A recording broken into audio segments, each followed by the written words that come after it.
Alors, il y a 5 grands auteurs, il y en a beaucoup d'autres, mais il y a 5 grands auteurs dans la tradition utilitariste. J'indique quand même leur nom et puis quelques dates pour fixer un peu quelques repères avant de rentrer dans le fond de cette belle et très intéressante, très profonde vision du monde. Il y a bien sûr le père fondateur de l'utilitarisme, c'est Jeremy Bentham. Jeremy Bentham qui publie en 1789 un livre qui va marquer l'histoire de la pensée philosophique anglo-saxonne, qui est l'introduction aux principes de morale et de législation, qui est vraiment la Bible de l'utilitarisme anglais. Ensuite, il y a quelqu'un qui s'appelle John Stuart Mill, qui est un francophile, un francophone, qui est un grand ami de Tocqueville, qui est né en 1806, qui mourra en France d'ailleurs en Avignon en 1873 et qui publiera dans les années 1860 un livre très important qui s'appelle tout simplement De l'utilitarisme et qui comprend lui aussi les principes de l'utilitarisme. Et puis il y a un troisième auteur qui lui en France est complètement inconnu et ça fait toujours sourire les Américains parce qu'aux États-Unis il est enseigné absolument partout. Il est aussi connu aux États-Unis que, je ne sais pas, que Descartes est connu en France. Bon, il s'appelle Henry Sidgwick. Il est né en 1838, il mourra en 1900, et il publie un livre qui va être le livre le plus sophistiqué, le plus profond, le plus intelligent en matière d'utilitarisme, et qui s'appelle La méthode de l'éthique, d'ailleurs qui n'est pas traduit en français à ma connaissance. Et puis il y a un quatrième auteur, lui aussi très important, qui s'appelle Henry Salt. Il est né en 1851, il mourra en 1939, et il va écrire un livre qui va marquer l'histoire de l'utilitarisme, un livre qui s'appelle, je le dis en français, Le droit des animaux considéré dans sa relation avec le progrès social. Et on va voir là apparaître un thème fondamental de l'utilitarisme anglo-saxon, qui est le thème du droit des animaux, ou en tout cas de la protection des animaux. Je dis tout de suite, certains utilitaristes ne veulent pas parler de droit des animaux, ils parlent du welfare, du bien-être animal. Mais enfin, l'idée est la même, et Henry Salt est un des pères fondateurs de cette tradition qui va revendiquer une protection des animaux, un droit pour les animaux, ou en tout cas un bien-être animal. Et puis le dernier auteur que je mentionnerai, c'est un auteur contemporain qui est encore vivant, que j'ai d'ailleurs rencontré, avec lequel j'ai eu l'occasion de discuter, dont j'ai fait traduire le livre principal en français chez Grasset. Cet auteur s'appelle Peter Singer, c'est un Australien qui enseigne aux États-Unis et qui va publier un livre très important dans l'histoire de l'utilitarisme qui s'appelle La libération animale. Libération animale calquée sur libération des femmes, le mouvement de libération des animaux, le MLA calqué sur le MLF, le mouvement de libération des femmes. Et on verra que, évidemment, quand on dit ça dans un public français, ça fait tout de suite rire, ou ça choque même, ça scandalise, qu'on compare les femmes, les animaux. Et on verra que dans la perspective utilitariste, et d'une manière générale dans le monde anglo-saxon, non seulement ça ne choque pas, mais ça va de soi. Il y a là vraiment des différences très grandes entre les deux mondes. Et cette question du droit des animaux, comme la question dont on parlera tout à l'heure de l'euthanasie, est un bon exemple de ces divergences, de ces différences entre la sensibilité philosophique anglo-saxonne et la sensibilité philosophique française et allemande essentiellement. Je pense au républicanisme français, au républicanisme allemand qui sont très opposés à cet utilitarisme. Et puis il y aura beaucoup d'autres auteurs et on verra notamment que les grands empiristes anglais ou écossais comme David Hume, qui est au XVIIIe siècle le plus grand penseur de la tradition empiriste, qui est un type absolument génial, qui est un philosophe écossais, est aussi un utilitariste, même s'il y a des divergences avec Bentham, avec le père fondateur, mais quand même c'est un utilitariste. Et on verra que pratiquement tous les empiristes, tous les grands empiristes sont sur le plan moral et politique des utilitaristes. Et puis on va retrouver cette doctrine utilitariste aussi sur le plan économique et politique chez quelqu'un comme Adam Smith. La théorie de la main invisible est un des résultats de la pensée utilitariste, mais on la trouve déjà chez quelqu'un dont je vous dirai un mot tout à l'heure qui est absolument passionnant, qui s'appelle Bernard de Mandeville et qui publie dans les années 1814 un livre, une petite fable d'une quinzaine de pages. On peut d'ailleurs la trouver facilement, on peut la télécharger gratuitement sur Internet. Il faut absolument lire ce petit texte qui est vraiment génial, qui s'appelle La fable des abeilles et qui est la première version des grandes théories libérales de la main invisible et qui est évidemment liée directement à ces philosophies utilitaristes. On va voir pourquoi dans un instant. Alors maintenant, rentrons dans le vif du sujet. Et ce que je voudrais vous proposer pour qu'on se comprenne bien, pour que vous ayez une vraie belle idée de ce que c'est que l'utilitarisme, je voudrais proposer ce que Max Weber appelait un type idéal de l'utilitarisme, c'est-à-dire, au fond, vous présenter les 4 traits fondamentaux des grandes visions du monde utilitariste, les 4 traits fondamentaux qui d'ailleurs sont discutés à l'intérieur de la pensée utilitariste. Tous les utilitaristes ne sont pas d'accord entre eux, il y a évidemment des discussions entre eux, mais néanmoins, ces 4 traits fondamentaux forment, oui, le type idéal de l'utilitarisme, le modèle, si on veut, de l'utilitarisme, et ils sont, comme on va voir, tous les 4 très passionnants, très profonds, même si choquants pour un républicain français ou pour un républicain allemand, pour un kantien par exemple. L'opposition est parfois frontale, mais néanmoins on va voir que cette philosophie utilitariste est très profonde et très intéressante, et on verra comment en effet elle infiltre tout le monde anglo-saxon. 4 piliers, 4 traits fondamentaux, je disais. Commençons par le plus important, par le vrai et fondamental. La première idée qui va fonder l'utilitarisme, c'est l'idée que le but de la vie, la finalité ultime de l'existence tout entière, c'est la quête du bonheur, tout simplement. C'est ce qu'on appelle un eudémonisme. C'est une vision du monde dans laquelle les humains sont d'abord définis comme des êtres qui ont intérêt au bonheur. Et le mot intérêt est le mot fondamental. Ils ont intérêt au bonheur, ils ont intérêt au plaisir, au bien-être, ils ont intérêt à fuir la douleur, à fuir la souffrance. Alors ça peut paraître d'une banalité insondable. Non, ça ne l'est pas. Il y a quelque chose de très profond derrière. C'est l'idée que les humains sont fondamentalement des êtres intéressés. Ça veut dire quoi, si je continue à approfondir? Ça veut dire qu'aux yeux des utilitaristes, il n'y a pas d'action désintéressée. Ça n'existe pas. Il n'y a pas d'acte gratuit. Il y a toujours derrière toutes nos actions une quête du bonheur, une quête de satisfaction des intérêts, une quête de satisfaction des besoins ou des désirs. Alors ça peut être très compliqué. Il peut y avoir des plaisirs et des désirs très sophistiqués, très intellectuels. Il peut y avoir des désirs et des plaisirs très vulgaires, très bas, peu importe. Mais en tout cas, toutes nos actions sont dominées par la logique de l'intérêt. Il n'y a pas d'acte gratuit, il n'y a pas d'action désintéressée. Pourquoi ? Eh bien parce que fondamentalement, l'utilitarisme part d'une analyse du sujet, de la subjectivité humaine, comme être de plaisir et de peine. Fondamentalement, nous sommes d'abord et avant tout, avant même d'être des êtres de langage ou des êtres de raison, nous sommes d'abord et avant tout des êtres de plaisir et de peine. C'est ça qui domine toute la vie, qu'elle soit intellectuelle, qu'elle soit morale, qu'elle soit matérielle. Toute notre vie est dominée par la quête de ses intérêts, par la quête du bonheur. Et encore une fois, les intérêts peuvent être inconscients. Certaines actions peuvent paraître désintéressées, certaines actions peuvent paraître, comme on dit, altruistes. Il y a des individus qui sacrifient même leur vie pour sauver d'autres gens. Mais dire à un utilitariste, ça veut dire qu'ils ont intérêt au bonheur des autres, ça veut dire qu'ils sont soucieux des autres, donc c'est quand même leur intérêt qui les pousse à se sacrifier. On peut même sacrifier sa vie par intérêt pour les autres, parce que le bonheur des autres, par exemple, ou leur vie vous paraît plus intéressante, plus importante que la vôtre, mais de toute façon, que les intérêts qui sont cachés derrière nos actions soient conscients ou inconscients, avouable ou inavouable, aucune action n'est désintéressée. Et ça vaut non seulement pour les êtres humains, mais ça vaut pour les animaux. Et de ce point de vue-là, dit l'utilitarisme, il n'y a pas de différence entre les humains et les animaux. Donc de même qu'il y a des droits des êtres humains, des droits humains, comme on dit d'ailleurs dans la tradition utilitariste, on dit plutôt droits humains que droits de l'homme, on dit plutôt human rights. De même qu'il y a des droits humains, eh bien, dans la mesure où les animaux, contrairement à ce que dit Descartes, ne sont pas du tout des machines, des automates insensibles, dans la mesure où les animaux sont aussi des êtres de plaisir et de peine, des êtres capables d'éprouver de la souffrance ou d'éprouver du plaisir, eh bien, il y a un droit de l'animal, ou en tout cas un respect dû aux animaux, comme il y a des droits de l'homme. Et donc, on verra comment l'utilitarisme va développer une philosophie du welfare animal, de la protection des animaux, du bien-être des animaux. Ne croyez pas, parce que c'est tout de suite l'objection qui vient à l'esprit, notamment dans le contexte français, que les utilitaristes soient des imbéciles. C'est absolument pas le cas. Ils disent pas que les animaux sont égaux aux êtres humains. Par exemple, pour prendre un exemple tout de suite et éviter un malentendu, une maman souris a moins d'intérêt à conserver ses enfants souris en vie qu'une maman humaine a intérêt à conserver sa fille ou son fils. Je veux dire par là que la mort d'un enfant pour un humain sera beaucoup plus douloureuse que la mort d'une petite souris, d'un souriceau pour une maman souris. Et donc, on va dire que là, il y a une différence, mais il y a une différence dans le calcul des plaisirs et des peines. C'est pas une différence essentielle ou qualitative, c'est une différence de quantité de souffrance.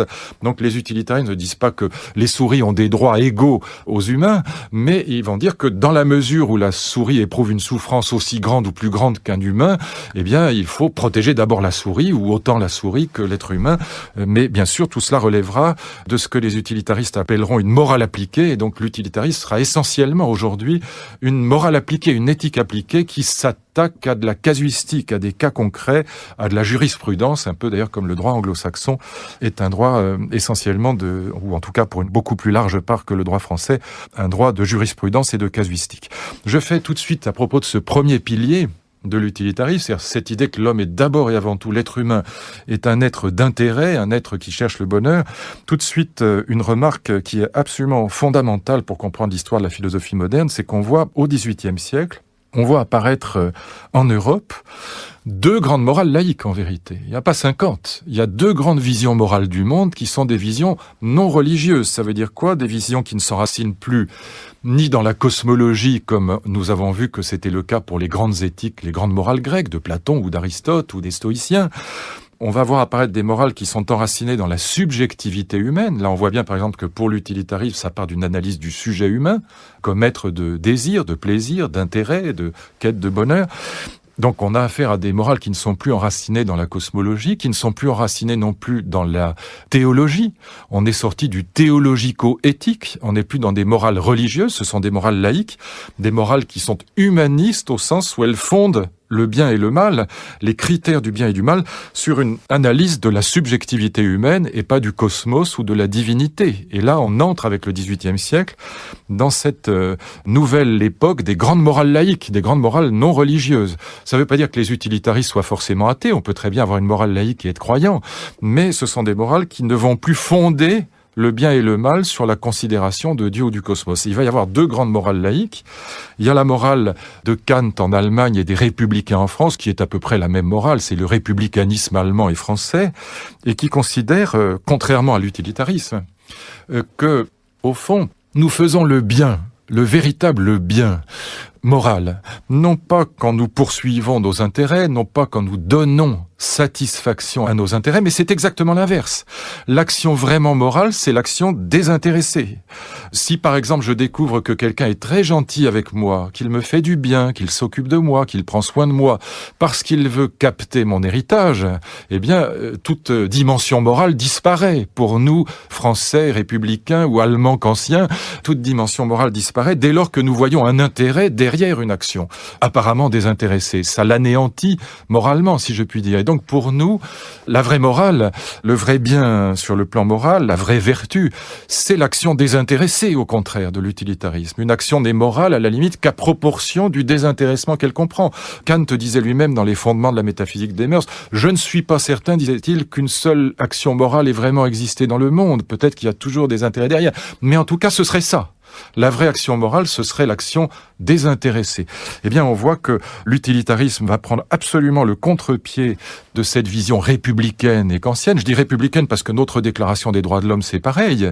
D'une certaine manière, c'est l'idée que l'être humain mérite d'être protégé, qu'il a des droits. Abstraction faite de ses enracinements dans des communautés où il a des intérêts. C'est toujours la même idée qui va dominer le républicanisme, qu'il soit français ou allemand. Et donc, on a affaire, avec Kant et les républicains français, à des morales qui sont des morales de la liberté et pas du bonheur. Le bonheur, bien sûr, est important, mais il est secondaire.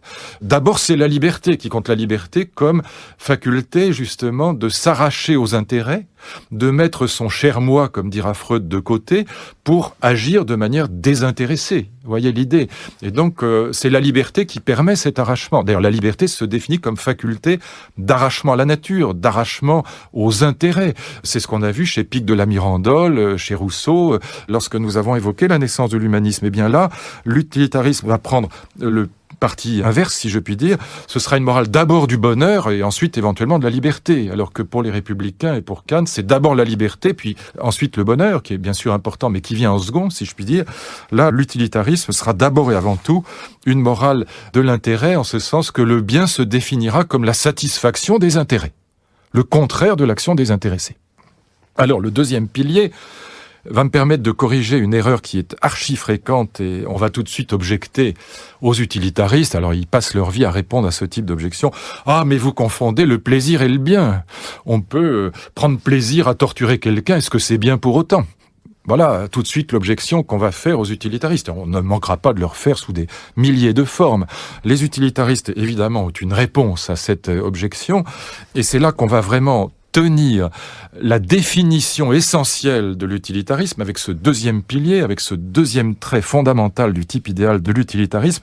L'utilitarisme n'est pas, Jeremy Bentham ne cesse d'y insister, une doctrine qui valoriserait exclusivement la satisfaction des intérêts particuliers, personnels, égoïstes. C'est pas un égoïsme, contrairement à ce qu'on croit. L'utilitarisme n'est pas une doctrine égoïste. Pourquoi ?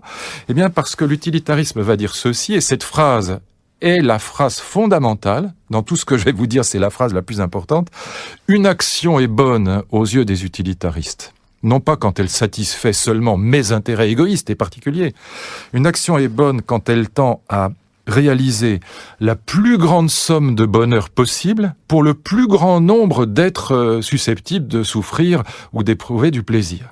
Autrement dit, une action est bonne quand elle augmente la somme de bonheur ou de bien-être dans le monde, et elle est mauvaise quand elle diminue cette somme globale de bonheur ou quand elle augmente la somme globale des souffrances pour le plus grand nombre d'êtres concernés par cette action. Et donc, ce qui va compter aux yeux de l'utilitarisme, c'est la somme globale de bonheur ou la somme globale de souffrance, et non pas mon intérêt particulier.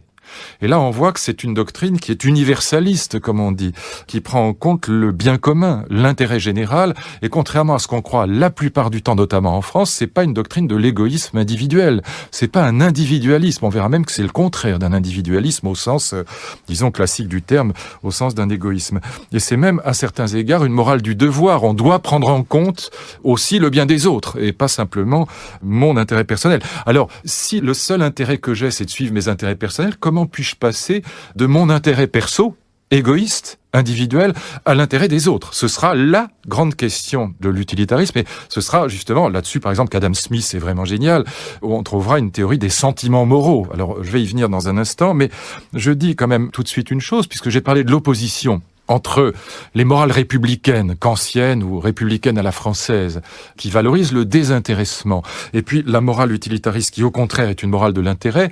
Notons quand même les deux grands points communs. J'ai dit que d'abord, c'était des morales laïques. C'est très important. On a rompu avec le cosmologico-éthique et avec le théologico-éthique. Ce ne sont plus des morales enracinées dans une cosmologie ou des morales enracinées dans une théologie, dans une religion, mais ce sont des morales enracinées dans l'être humain, dans une analyse de ce qu'est l'être humain.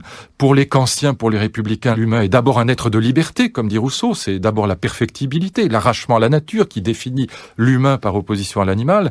Pour les utilitaristes, c'est un être d'intérêt, mais dans les deux cas, on part de l'analyse du sujet humain. Et la morale se fonde, le bien et le mal, sur l'analyse de la subjectivité humaine. On est dans des morales humanistes et non pas cosmologiques ou théologiques. Et puis le deuxième trait, c'est qu'on le voit, on a affaire à des morales universalistes, c'est-à-dire des morales qui plaident pour le bien commun, pour l'intérêt général et pas simplement pour l'intérêt particulier. C'est une grande erreur de réduire l'utilitarisme à une morale de l'intérêt particulier. C'est l'objection qu'on lui fait le plus souvent. Cette objection est infondée, elle ne tient pas la route.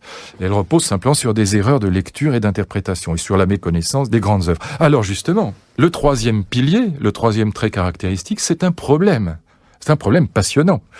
Comment passe-t-on, dans cette perspective-là, de l'intérêt particulier, de mes intérêts personnels, égoïstes et individuels, au souci du bonheur global ?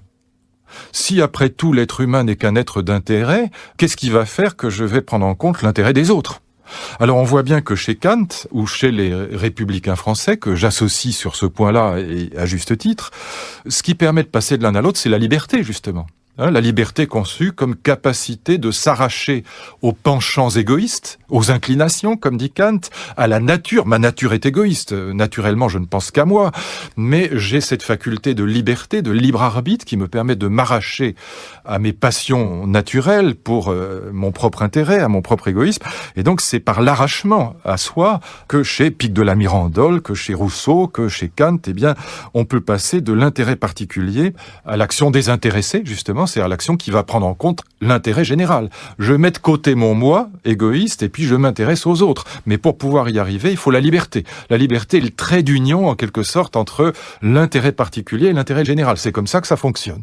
Et nous valorisons spontanément l'action désintéressée. On trouve que quelqu'un a été grandiose quand il a agi de manière désintéressée. Et d'ailleurs, on voit très bien, si dans l'espace public et politique, on soupçonne toujours les hommes politiques de mentir, par exemple, c'est parce qu'on sait très bien qu'ils ont des intérêts à dire ceci ou cela, et que, au fond, un homme politique, quand il parle en public, agit toujours de manière intéressée. Il ne peut pas faire autrement.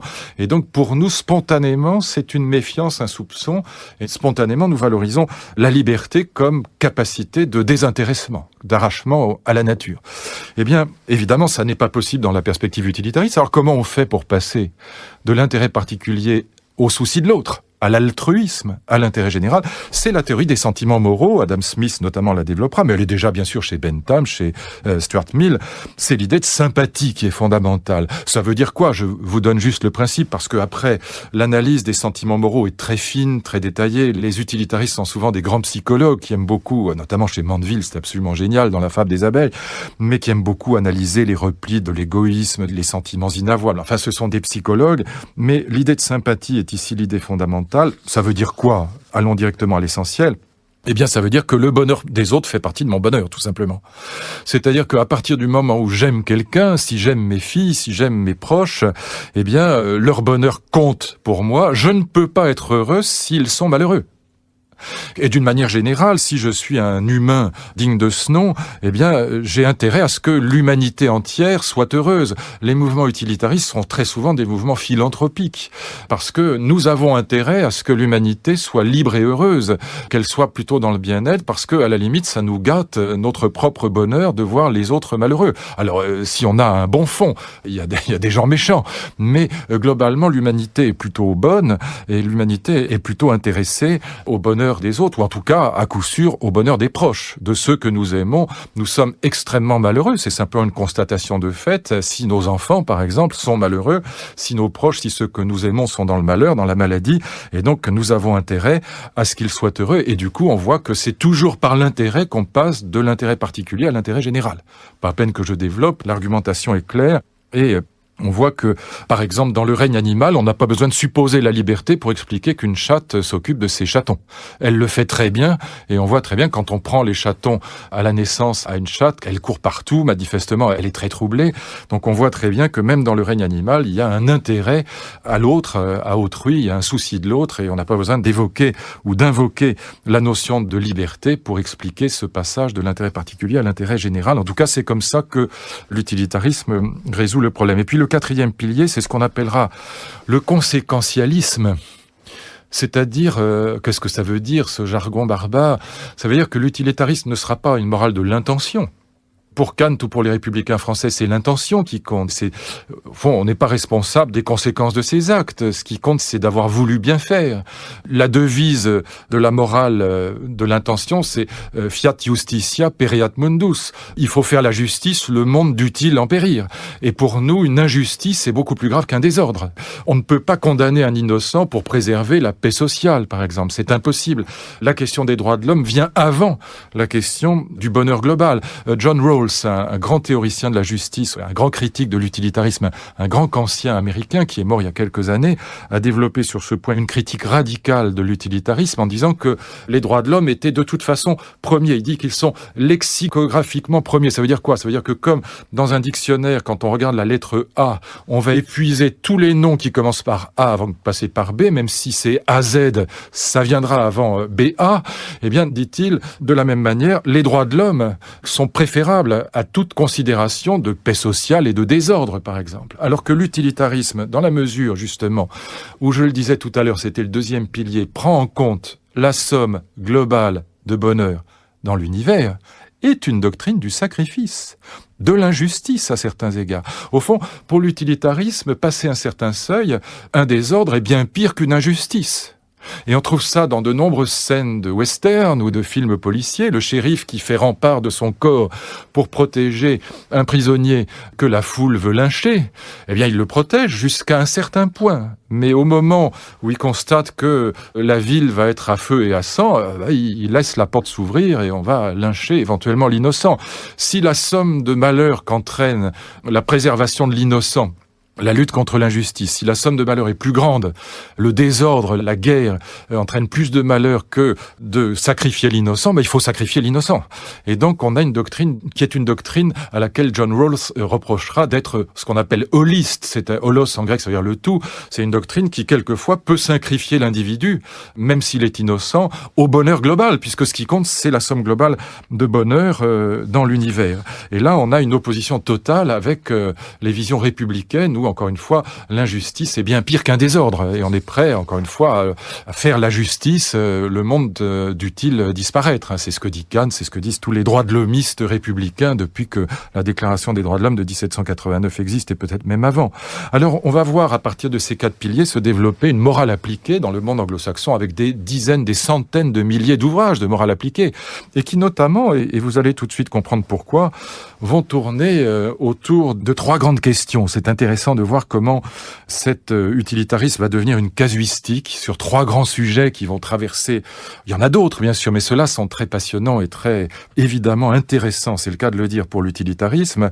On a 3 grands sujets qui vont dominer ce monde. Et on voit bien que c'est une théorie économique, au fond. C'est une théorie du calcul des plaisirs et des peines. C'est l'homo economicus qui est derrière toute la doctrine utilitariste. Et donc, on va voir 3 sujets apparaître. D'abord, évidemment, l'euthanasie. Les utilitaristes sont depuis toujours à la pointe, à l'avant-garde des mouvements favorables à la légalisation de l'euthanasie, et même du suicide assisté. Du suicide assisté pour des raisons philanthropiques. Pourquoi ? Eh bien parce que, à partir du moment où la somme des souffrances l'emporte de très loin sur la somme des joies dans l'existence, et à partir du moment où cette victoire de la souffrance sur la joie est irréversible, on sait que ça ne s'arrangera pas, eh bien la vie ne vaut plus la peine d'être vécue, puisque c'est le sens de la vie, qu'il n'y a pas d'autre signification à la vie. Si vous avez l'hypothèse de la liberté, vous pouvez considérer que la souffrance n'est pas l'essentiel, qu'on peut avoir une vie de souffrance, mais qui a quand même un sens. Parce que, par exemple, vous pouvez faire du bien aux autres, vous pouvez continuer d'aider vos enfants, même si vous êtes très malade et que vous souffrez, que sais-je, je ne sais pas. Mais si vous considérez, comme les utilitaristes, que seul le bonheur constitue le sens de la vie, alors à partir du moment où on vous annonce que vous n'allez que souffrir, qu'il n'y aura plus aucune joie dans votre existence, que vous êtes cloué sur un lit, que vous ne pouvez plus bouger, que la maladie vous terrassera dans quelques mois, dans quelques semaines ou dans quelques années sans que vous puissiez faire quoi que ce soit et que la vie devient insupportable, alors oui, le suicide assisté est autorisé. Alors en Allemagne, ça a été très très mal vu parce que l'Allemagne a toujours associé depuis la guerre l'euthanasie à quelque chose de l'ordre, voilà, ça rappelle des souvenirs qui sont liés au nazisme, bon, pour dire les choses brutalement, où on euthanasiait, je sais pas quoi, les fous, les débiles mentaux, les handicapés, etc. Bon. Et donc, Peter Singer, par exemple, quand il a fait une tournée en Allemagne dans les années 80, eh bien, pour défendre l'avortement, qui lui aussi est interdit en Allemagne, pour les mêmes raisons, souvenir du nazisme. Et l'euthanasie, eh bien, Peter Singer s'est fait littéralement insulter, il a été privé d'audience dans toutes les universités où il allait faire des conférences, il était jeté dehors littéralement par des mouvements, curieusement de gauche, c'est assez frappant, qui venaient contester, plus que contester, son discours sur l'euthanasie ou sur l'avortement. C'est assez intéressant de voir que sur des sujets comme ça, les traditions philosophiques ont des effets très concrets dans la vie quotidienne, si je puis dire, et dans la vie politique. Le deuxième grand sujet, c'est évidemment la défense d'une politique de l'intérêt, l'homo economicus, l'individualisme méthodologique, comme on dira en sociologie, eh bien, il sera évidemment une des conséquences politiques ou économiques de la vision du monde utilitariste, c'est-à-dire l'idée que, en économie, c'est le fond du fond des thèses libérales, le fameux laisser-faire, laisser-passer. Eh bien, c'est que, en effet, il faut laisser les humains chercher leurs intérêts, poursuivre leurs intérêts particuliers, et que la poursuite des intérêts particuliers concourt au bien général. C'est les théories de la main invisible. Alors, j'en donne un exemple parce qu'il est vraiment magnifique. Je recommande vivement de le lire. Et d'ailleurs, ça explique pourquoi le monde anglo-saxon sera culturellement beaucoup plus libéral que le monde de la République française. Dans la République française, l'honneur de la politique, que ce soit d'ailleurs à gauche ou à droite, par exemple, on est tous des jacobins, qu'on soit gaulliste ou qu'on soit socialiste ou communiste, on est tous des jacobins en France. Eh bien, pourquoi ? Parce que l'honneur de la politique, c'est d'intervenir, c'est que l'État intervienne dans la société civile pour en corriger les défauts. Alors que dans le monde anglo-saxon, à partir de cette doctrine utilitariste, on va concevoir ces théories de la main invisible, c'est-à-dire cette idée qu'en laissant la poursuite des intérêts libres dans la société civile, ça concourt au bien général. C'est toute la thèse de Mandeville dans la fameuse fable des abeilles. Je vous rappelle, je vous dis si vous ne la connaissiez pas, mais encore une fois, précipitez-vous sur Internet pour la télécharger et la lire. Et là, ça ne prend qu'une demi-heure, parce qu'on aurait envie d'en avoir un peu plus, tellement c'est drôle, bien écrit et intelligent. Eh bien, l'idée de Mandeville, qui est la matrice de toutes les théories de la main invisible, notamment de ce que reprendront Ricardo et Smith, eh bien, c'est l'idée que nous avons d'abord une ruche qui est une ruche vicieuse, où toutes les abeilles n'agissent jamais de manière désintéressée, vicieuses jusqu'au bout des ailes et jusqu'au bout des pattes, et elles ne font que poursuivre leurs intérêts les plus ignoblement égoïstes qui soient. Alors évidemment, dans cette description de la première ruche, de la ruche vicieuse, et le sous-titre du livre de Mandeville, c'est « Vice privé, vertu publique ». C'est par les vices privés qu'on arrivera à la vertu globale. Évidemment, il en profite pour faire une description de la société anglaise de son époque, qui est très drôle, parce qu'il décrit les avocats, il décrit les hommes politiques, il décrit les banquiers, il décrit les serviteurs, et chacun est habillé pour l'hiver. C'est-à-dire qu'il les décrit comme des gens qui, en apparence, sont très vertueux, s'occupent du bien commun, qui en vérité sont tous des salauds qui ne s'occupent que de leur intérêt particulier. Mais, évidemment, dans l'ensemble, ça marche très bien. Par exemple, tous ces bourgeois qui sont passionnés par le luxe, eh bien, ils font vivre les drapiers, ils font vivre les tisserands, ils font vivre les marins qui vont chercher les épices et les tissus, ils font vivre les serviteurs qui les habillent et dont ils ont besoin. Et donc, au total, cette ruche vicieuse marche très bien, elle est très prospère. Il y a bien sûr beaucoup d'inégalités, mais au total, elle est très riche. Il y a une richesse des nations vicieuses. Et puis, un jour, le plus hypocrite, ou la plus hypocrite de toutes les abeilles, invoque Zeus, elle invoque Jupiter. Elle dit, Zeus, évidemment, par pure hypocrisie, que ce serait bien si nous étions vertueux, que j'aimerais que moi qui suis vraiment vertueux, que toutes les autres abeilles soient aussi vertueuses que moi. Et Jupiter, qui en a ras-le-bol, qui en a par-dessus la tête de ces hypocrites, dit, tiens, pour vous punir, je vais vous rendre vertueux. Et il rend la ruche vertueuse. Et d'un seul coup, toutes les abeilles deviennent des espèces de sœurs Emmanuel, préoccupées uniquement du sort des autres. Évidemment, qu'est-ce qui va se passer? La ruche va mourir très rapidement. Pourquoi? Parce que, par exemple, vous savez que les ruches ont besoin de garder du miel et de la cire pour passer l'hiver, pour passer l'hibernation, et puis pour que dans les petites alvéoles où il y a les bébés abeilles, elles aient de quoi se nourrir. Mais par générosité, les abeilles vont tout donner, elles vont tout dépenser. Alors, tous les métiers qui vivaient du luxe et de la richesse des bourgeois vont disparaître, tout le monde va se retrouver au chômage, et puis finalement, la ruche, ayant dépensé toutes ces richesses, elle ne passera pas l'hiver et elle finira par mourir. D'où le sous-titre « Vice privé, vertu publique ». Et là, on a la matrice, encore une fois, des théories libérales. Et on comprend pourquoi, dans les théories libérales anglo-saxonnes, le monde anglo-saxon s'adaptera beaucoup mieux que la France à la mondialisation, détestera beaucoup moins la mondialisation que la France, parce qu'au fond, on a là une doctrine qui justifie la non-intervention de l'État, le laisser-faire, laisser-passer, la poursuite des intérêts privés. On a une doctrine libérale qui est enracinée, doctrine politique libérale, ou économique libérale, qui est enracinée dans une vision morale du monde. Pourquoi je disais qu'il faut vraiment avoir ça en tête pour comprendre la puissance de cette vision utilitariste du monde, voir que c'est pas une doctrine philosophique parmi d'autres, mais c'est une clé de compréhension de cette tribu un peu étrange pour nous, qui est la tribu américaine. Un peu étrange, j'exagère, je force le trait, mais c'est pour faire comprendre les choses. Et puis un dernier point, évidemment, que je ne développerai pas, mais qui est très important, c'est que on va s'occuper, comme je vous le disais, du droit des animaux ou de la protection des animaux, du welfare animal, du bien-être animal, exactement comme des humains, avec 4 thèmes très forts que je ne développerai pas parce que ce serait trop long. Je les ai développés ailleurs, dans le nouvel ordre écologique, mais je ne le fais pas ici.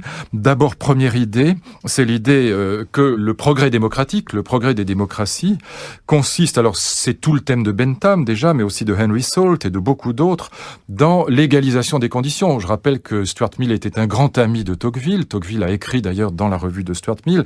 Et cette idée d'égalisation des conditions, c'est une idée qui consiste à dire, c'est d'ailleurs exactement ce que dit Bentham, quasiment en ces termes, après les Noirs, les esclaves qu'on a libérés, après les femmes qu'on a intégrées dans le droit, auxquelles on a accordé progressivement des droits, après les enfants, après les fous, après les étrangers, eh bien viendra le tour des animaux. La progression démocratique du droit consiste à intégrer progressivement dans le droit, dans la protection par le droit, droit des sujets qui en étaient exclus. Et de même que ça faisait rire au XVIIIe siècle, dit Bentham, qu'on parle du droit des femmes, et Peter Singer dit la même chose, de même qu'au XVIIIe siècle, on hurlait de rire quand on parlait du droit de vote des femmes, et aujourd'hui ça nous paraît scandaleux que les femmes n'aient pas eu le droit de vote, et bien de la même manière, dit Singer par exemple, eh bien ça nous fait rire, ça fait encore rire quelques imbéciles qu'on parle du droit des animaux, mais dans 50 ans ce sera une évidence absolue. Les animaux souffrent, on peut pas faire n'importe quoi avec eux, et progressivement l'animal sera intégré dans le droit, c'est la logique démocratique. C'est très profond comme idée, et c'est loin d'être faux du reste, c'est assez vérifié par les pays occidentaux. En Chine, on arrache la peau des chiens ou des chats vivants, chez nous c'est non seulement interdit, mais ça susciterait un véritable tollé. Le deuxième pilier, c'est l'idée que, bien sûr, si l'intérêt est le fondement de la morale, alors les animaux, comme dit Singer, la souris a intérêt à ne pas être terrassée par coups de pied. Le caillou s'en tape, c'est pas grave, mais la souris, non. Elle a intérêt à ce qu'on lui épargne les coups de pied quand elle traverse, dit-il, un petit chemin sur la campagne. Il faut pas donner des coups de pied à la souris parce qu'elle a intérêt à ce qu'on lui donne pas des coups de pied.